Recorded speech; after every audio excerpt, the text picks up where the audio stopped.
Aimer Dieu de toute ma pensée. En général, c'est avec le cœur qu'on aime. Mais Christ a dit, tu aimeras le Seigneur ton Dieu de tout ton cœur, de toute ton âme et de toute ta pensée. Matthieu 22, 37. Après avoir pris ma fameuse décision entre guillemets pour Christ, puisque je croyais que mon salut dépendait de mes efforts, j'ai cru qu'aimer Dieu de toute ma pensée voulait dire ne penser à rien d'autre qu'à Dieu 24 heures sur 24. En réalité, Christ parlait plutôt d'un amour profond, tendre et intelligent, d'une relation personnelle avec Dieu basée sur la connaissance et la sagesse, un amour surhumain. Je m'explique.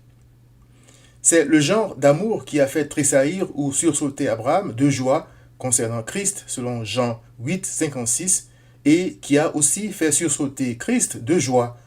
Christ écoutait ses disciples parler de ce qu'ils avaient accompli par son pouvoir au cours de leur mission. Il est écrit. En ce moment même, Jésus tressaillit de joie par le Saint-Esprit et il dit, « Je te loue, Père, Seigneur du ciel et de la terre. » Plus loin, « Oui, Père, je te loue de ce que tu l'as voulu ainsi. » Luc 10, 21. Christ a ajouté, « Toutes choses m'ont été données par mon Père et personne ne connaît qui est le Fils si ce n'est le Père, ni qui est le Père si ce n'est le Fils, et celui à qui le Fils veut le révéler. » Luc 10, 22. Remarquez qu'il est écrit « Jésus tressaillit de joie par le Saint-Esprit ». L'apôtre Paul a dit que l'amour de Dieu est répandu dans le cœur du croyant par le Saint-Esprit qui lui a été donné. Romains 5, verset 5.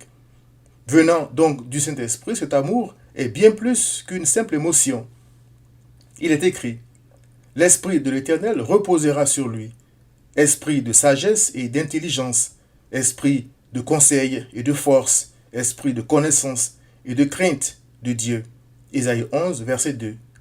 Il s'agit donc d'aimer Dieu avec la sagesse de son esprit, son intelligence, son conseil, sa force, non pas sous le coup de l'émotion, mais la connaissance et la crainte de Dieu. Cher ami, ceci est le résultat de l'œuvre de Christ et non celui de mes efforts personnels. Il n'y a pas d'autre façon d'aimer Dieu que par son esprit, c'est-à-dire l'esprit de Christ. Viens donc à Christ.